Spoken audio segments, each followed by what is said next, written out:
다육이를 부탁해 채널에 오신 것을 환영합니다. 이번 시간에는요, 우리 초보자, 다육이를 막 시작하는 초보 다육맘님들을 위해서 배합을 하는 그 배양토, 스스로 배합을 하는 배양토 기본 배합법과 분갈이 할 때 최소한 필요한 우리 그 다육이 부자재에 관한 이야기를 하겠습니다.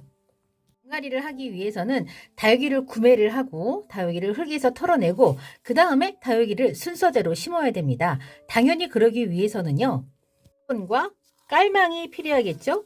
우리나라에서는 고온다습한 그 여름 환경 때문에 그 화분에 대한 그 배수 그 구조를 굉장히 중요하게 생각합니다. 그래서 배수층을 깔아요. 이 배수층을 어떻게 까냐면 기본적으로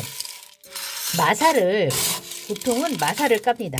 이렇게 마사를 배수층으로 깔아줍니다. 배수층으로 마사를 깔아주고 거기다가 배양토를 채워주고 다육이를 심고 마감은 마감토를 소림마사나 중림마사에 마감토를 올려줍니다.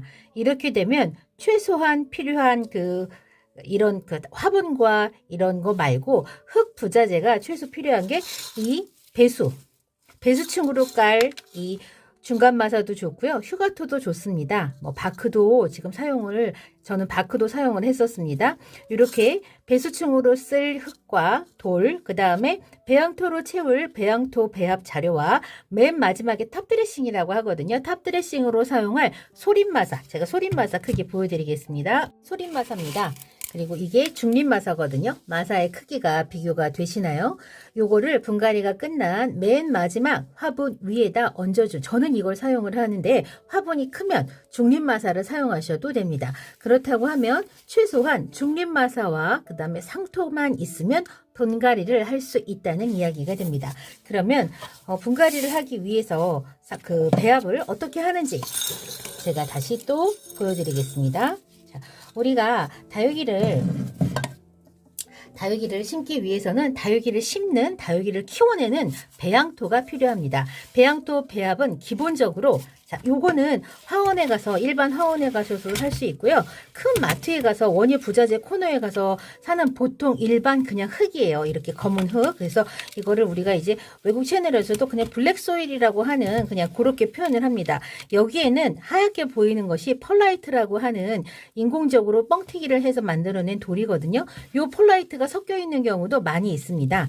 자, 이렇게 요거를 상토라고 해요. 영양 성분이 굉장히 많고 보통 관엽들은 여기에다 그냥 분갈이를 합니다. 그런데 다육이 같은 경우에는 물마름이 좋아야 되기 때문에 이 상토 성분이 많아지면 물이 그 화분 안에 오랫동안 머물기 때문에 다육이 배수 상태가 나빠집니다. 그래서 우리나라에서는 요 상토를 많이 쓰지 않는데 보통 이 비율이 상토 3컵에 마사 7컵의 비율로 배합을 합니다. 배합을 한번 해볼까요? 자, 제가 요 쇼벨이 좀 작아서 큰 쇼벨로 바꾸겠습니다. 요 쇼벨 요 쇼벨로 하나,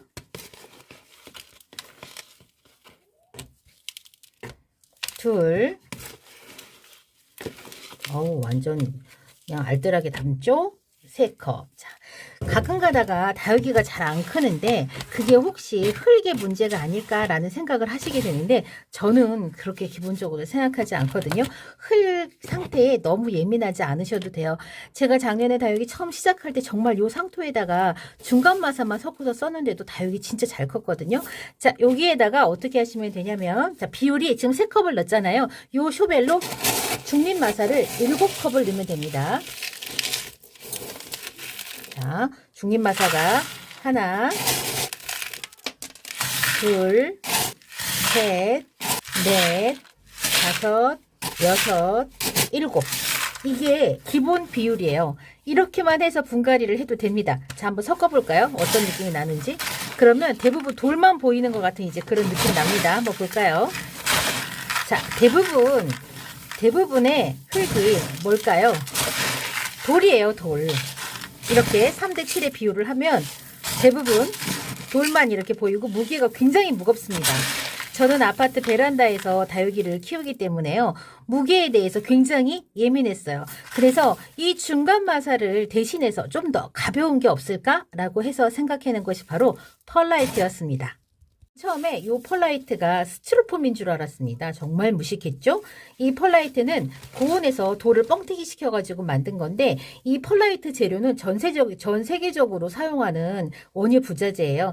다른 나라에서도 이 화강암을 분쇄 화강암이라고 해서 요 화강암을 쓰기도 하는데, 우리가 많이 쓰는 휴가토라든가 뭐 녹소토라든가 저곡토라든가 요런 돌들은 뭐 이렇게 번역이나 해석이 뭐 그렇게 안 돼서 그럴 수도 있지만, 요런 부자재보다는, 요런 부자재는 화강암 부자재는 있지만은 폴라이트 부자재도 전 세계적으로 지금 이거는 뭐 안정되고 혹은 뭐 다육이 식물에 나쁘지 않다고 인정이 됐는지 많이 사용되고 있어요. 저는 그래서 요 중간 마사를 대신하게, 무게를 줄이기 위해서 중간 마사를 대신하는 돌 원예 부자재로 고민을 해서 이제 사게 된 게 요 바로 펄라이트였어요.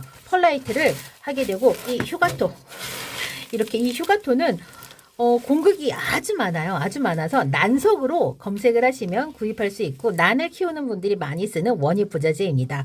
그래서 저는 이제 이 휴가토를 여기 이 배양토에다가 조금씩 섞기 시작했어요. 그런데 가볍게만 추구했던 저의 배양토 배합 비율에 나중에 무게는 가벼워지는데 어떤 문제가 발생하냐면, 너무 가벼워서 화분이 자꾸 쓰러지는 일이 생기더라고요. 게다가 제가 커피컵 같이 롱분 스타일의 화분을 쓰다 보니까 얘가 너무 가벼우니까 자꾸 쓰러지는 거예요. 그래서 나중에는 이 휴가토랑 펄라이트 비율을 다시 또 낮춰서 제가 배양토를 만들었답니다. 이렇게 배양토를 만드는 이런 기준도요, 다육이를 키우는 환경에 따라서 조금씩 수정이 되고 보정이 되고 가감이 됩니다. 그래서 여러분 환경에 맞게 하시면 되는데, 제가 지금 보여드린 것처럼 기본적으로 상토 30%와 마사 70%의 비율에서, 나는 해가 너무 잘 들어서 환경이 너무 좋아, 그러면 상토를 40%하고 이 돌을 마사를 60%로 줄일래, 그렇게 하셔도 돼요. 나는 환경이 좀 안 좋아서 햇볕이 좀 덜 들어, 그러면 상토를 20%만 쓰고 마사를 80%를 사용하면 되는 겁니다. 이렇게 기본 비율에서 조금씩 높게 낮게 스스로의 환경에 맞게 배율을 조정하시면 됩니다. 그럼 이제부터는 다보땡만의 그런 그 환경에 맞는 스타일로 바꿀 겁니다. 저는 상토를 조금 더 넣고요. 여기에다가 펄라이트를 좀 더 섞을 겁니다. 펄라이트 아주 많이 넣죠? 펄라이트를 좀 넣고요. 펄라이트가 지금 마지막 부분이어서 많이 좀 가루가 있습니다. 먼지가 너무 많이 날리기 때문에 저는 여기에다가 뭘 쓸 거냐면 EM 용액을 약간 섞을 겁니다. 먼지도 안 나고 좋아요. 그다음에 여기에다가 제가 목초액을 조금 섞는데, 이거 왜 하는데요? 왜 하냐면, 목초액은 기본적으로 우리가 목초액 물을 희석해가지고 다육이 저면 관수할 때는 상면에 뿌려주거든요. 근데 저는 그냥 이렇게 그 배양토 할 때 섞으면 배양토에 목초액이 같이 섞여 있다가 물을 주면 그 목초액 냄새가 싹 올라옵니다. 괜찮습니다. 저는 그렇게 사용을 합니다. 그다음에 이렇게 하고 이렇게 섞으면 냄새가 EM 용액 때문에 약간 좀 고약한 냄새가 나기는 해요. 그 다음에 기본적으로 집에서 자연 뭐라고 해야 되죠? 돈 안 들이고 만들 수 있는 비료는 아닌데, 자, 요거 계란 껍질 제가 말려갖고 에어프라이에다가 말려갖고 요거 이렇게 만들어 놓은 거예요. 그라인더에 갈아갖고. 자, 요거 조금 섞으셔도 됩니다. 자, 요거 얼마만큼 넣어야 돼요? 고민 많이 하시는데, 여러분이 이 계란 껍질이 정말 이 계란 껍질에 함유되어 있는 칼슘이 다육이한테 다 분해가 돼서 다육이 뿌리가 충분히 흡수할 수 있다.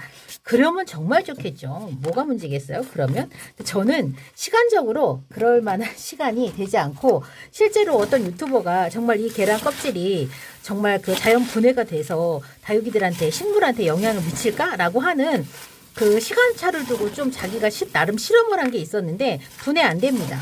이 계란 껍데기 분해되는데 시간 굉장히 오래 걸립니다.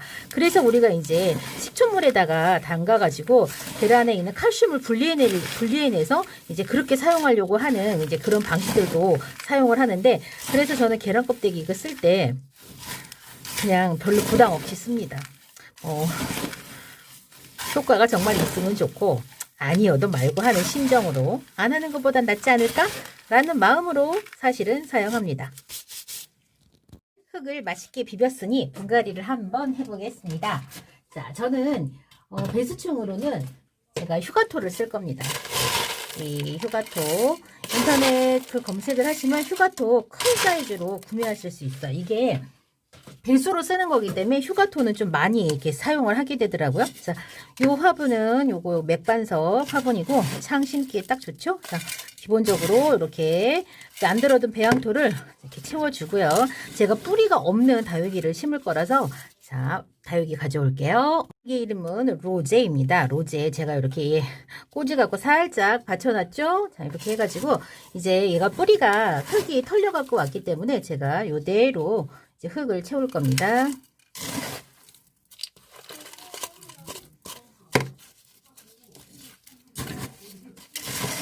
저는 이 다육이는 제가 분갈이를 해서 키핑장으로 가져갈 건데 사실은 이 아파트 베란다에서 제가 기본적으로 다육이를 여태까지 계속 키워왔기 때문에요. 무거운 화분, 그 다음에 얼굴 큰 다육이 이렇게 선호하지 않았고요. 그 무거운 배양토를 제가 좋아하지 않았습니다. 그래서 제가 이제 제 환경에 맞게 계속 뭔가를 바꾼 거예요. 제가 혼자서. 그게 맞는지 안 맞는지 다육이한테 어떤 효과가 있는지는 사실은 제가 지금 이제 오늘부터 1일 3년차 1일입니다. 그렇기 때문에 경험이 정말 뭐 10년씩 5년씩 그렇게 키운 그런 경험이 아니고 이제 겨울은 이제 겨우 2번, 여름 2번, 봄 1번 뭐 그렇게밖에 시간이 지나지 않은 여전히 초보 다육맘이기 때문에 효과가 좋다 나쁘다 이렇게는 말할 수. 로제를 다 심었고 로제는 좀 덩치가 커서 제가 여기다가는 중립마사를 마감으로 올려주겠습니다. 마감을 왜 올려주나요? 마감을 올려주면 그 상면의 흙을 살짝 덮어서 뿌리가 빨리 고정되는 효과도 있고요. 상면에서 물을 줬을 때 제가 저번에도 말했지만 여자들 마스카라 흘러내리듯이 막 이렇게 그 상토가 줄줄줄줄 흘러내리거든요. 그런 걸 막을 수 있습니다. 지그시 상토 흙을 물러주기 때문에 그 다음에 다육이의 마지막 입장이 상토에 젖은 흙과 만나지 않도록 계속 대고 있지 않도록 아가들 엉덩이 짓무르지 않게 하는 거랑 똑같은 효과가 있습니다. 요 다육이의 이름은 로제였습니다. 제가 이렇게 분갈이한 그 배양토 만들어서 로제 분갈이까지 마쳤습니다. 분갈이를 하는 배양토를 완성된 배양토를 구매를 하시기도 합니다. 그 완성된 배양토의 구성 성분은 내나 이 중간 마사를 대신하는 각종 산야초라든가 아니면은 뭐 저곡토라든가 이런 화산석, 그러니까 붉은 화산석 이런 각종 다른 그 미네랄이 가지고 있는 그런 그 돌들로 대체가 되는 겁니다. 저는 개인적으로 처음에는 잘 용기가 없어서 자신이 없어서 완성 배양토를 구매를 해서 사용해 보는 것도 뭐 나쁘진 않지만 그게 가격적으로 감당이 되질 않아요. 왜냐면 지금 한 포에 10,000원 정도 이제 판매되는 경우들이 많은데 그렇게 10,000원에 사가지고 와도 다육이를 많이 분갈이를 못 하거든요. 그렇기 때문에 여러분께서 배양토를 배합을 하는 방법을 좀 조정을 해보시고 본인의 환경에 맞게 한번 응용해 보시는 것도 좋을 것 같습니다. 저는 배양토 배합 기초 배양토 배합하기, 그 다음에 분갈이까지 하는 영상 여기서 준비했고 다음 시간에는 다른 이야기로 다시 돌아오겠습니다. 안녕히 계세요.